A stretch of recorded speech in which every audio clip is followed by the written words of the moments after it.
దుక్నాలు opening చేస్తున్నారంటే cinema హీరోలు హీరోయిన్లను పిలిచి రిబ్బన్ కటింగ్ చేపిస్తారు. ఓపెనింగ్ తర్వాత 4 ముక్కలు మాట్లాడిస్తారు. కానీ వాళ్ళేం ఉత్తగా రారు కదా, ఇంతో అంతో పైకం తీసుకుంటారు. కానీ పబ్లిసిటీ మాత్రం మామూలుగా ఉండదబ్బా. ఆ ఏరియా మొత్తం తెలిసిపోతుంది పలానా తావులా కొత్త దుక్నం పడ్డదని. గంత ఖర్చు మనమేడ పెట్టుకుంటాం అనుకున్నోళ్ళు, పాత దుక్నాలైనా పండుగకు గిరాకులు పెరగాలనుకున్నోళ్ళు ఈ ఉపాయాలు చేస్తున్నారు. అయితే కొడుకో తక్కువ మంది లేరుగా. మడిగల మీద రోడ్ల మీద గల్లీల తోవంట ఏడ చూసిన పోరలే. టాకీస్ కాడ లైన్ గచ్చినట్టే ఉన్నదిలే. 10 రూపాయలే అంగి ఆల్చం చేస్తే దొరకాయని ఆఫర్ పెట్టే వరకు మాత్రం ఉరికొచ్చిరు పోరలంతా.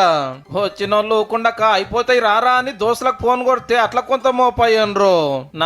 నాకని ఎగబడుతుంటే పోలీసులకు మతలా వంది రప్పును ఉరుకొచ్చి లాఠీలు అందుకుంటే ఉరుకుడు. ఏటోళ్ళన్నట్టు గల్లీల పూట గెదుముతుంటే అయినా సరే నాకు కంగి కావాలని తిప్పల పడ్డోళ్ళు బొచ్చాడు మంది. పోలీస్ పర్మిషన్ లేకుండా గీత మందిని ఎట్లా పిలిచినని దుగ్నం షెటర్ కింది గుంచి ఓనర్ స్టేషన్ కు పట్టుకపోయిరాట. ఇంతకీ ఆఫర్ ఏడంటే నిజామాబాద్ జిల్లా ఆర్మూర్లా. అవ్వాకి మందిలకు నువ్వెందుకు వచ్చినావు? కొడుకులకు ఒకటే పరి 10 అంగీలు కొందామని 100 నోటు పట్టుకొని వచ్చిందట. చెప్పారు నీకు నువ్వు వచ్చినావు ఈ మందిలో ఆయనతేమన్నా అయితే ఎట్లావా? ఇంతగానో పబ్లిక్ ఉన్నారు.